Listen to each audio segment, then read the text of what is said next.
ఏలూరు నగరంలోని నరసింహారావుపేటలో liberation Congress party జిల్లా కార్యాలయాన్ని పార్టీ వ్యవస్థాపక అధ్యక్షులు విజయ్ కుమార్ ప్రారంభించారు. ఏలూరు చేరుకున్న పార్టీ నాయకుడు విజయ్ కుమార్ కు పలువురు దళిత నాయకులు ఘనంగా స్వాగతం పలికారు. ఇక రాష్ట్రంలో లిబరేషన్ కాంగ్రెస్ పార్టీని బలోపేతం చేసేందుకు అన్ని జిల్లాల్లో పార్టీ కార్యాలయం ఏర్పాటు చేసి కార్యకర్తలకు దిశానిర్దేశం చేస్తున్నామని అధ్యక్షులు విజయ్ కుమార్ తెలిపారు. ఈ కార్యక్రమంలో దళిత నాయకులు మొండెం సంతోష్ కుమార్, పలువురు నాయకులు పాల్గొన్నారు.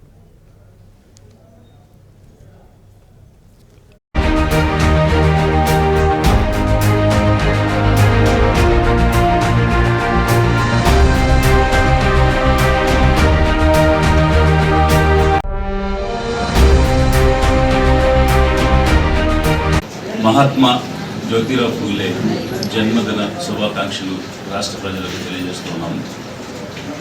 ఈరోజు మహాత్మా జ్యోతిరావు ఫూలే జన్మదినాన్ని సెలబ్రేట్ చేసుకోవడం ఒకవైపు, అలాగే ఏలూరు జిల్లాకు సంబంధించి లిబరేషన్ కాంగ్రెస్ పార్టీ యొక్క జిల్లా కార్యాలయాన్ని ప్రారంభం చేసుకోవడం ఈ శుభదినాన్ని మేము చేసుకుంటున్నాము.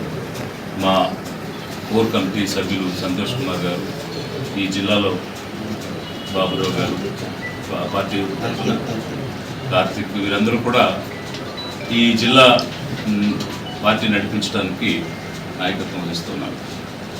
అయితే ఈరోజు మహాత్మా జ్యోతిరావు ఫూలే అప్పుడున్నటువంటి ఒక భయంకరమైన అణచివేత నుంచి, ఒక భయంకరమైనటువంటి ఆంక్షల నుంచి పేదలను, మరీ ముఖ్యంగా యావత్తు శూద్ర జాతిని, ఇంచుమించు 85% ప్రజలను విముక్తి బాటపై నడిపించడానికి మొదటి ప్రయత్నంగా చేశారు. గతంలో మన సంస్కృతిలో ఉన్నటువంటి అనేక రకాలైనటువంటి అరాచకాలని ఎదిరించి ఒక శాంతిని, సమాధానాన్ని, ప్రజ్ఞ, కరుణశీల అనేటువంటి సిద్ధాంతాలతో బుద్ధుడు మొదటిసారి ఒక సాంఘిక విప్లవాన్ని ఈ దేశంలో నడిపిస్తే, ఆ బాటలో రెండవసారి మహాత్మా ఫూలే ఆ బాధ్యతను చేపట్టనేటువంటిది మన చరిత్రలో చూసాం. ఒక అరాచకమైనటువంటి సమాజంలో, ఒక బార్బేరియన్ లాంటి ఒక సమాజంలో మానవత్వాన్ని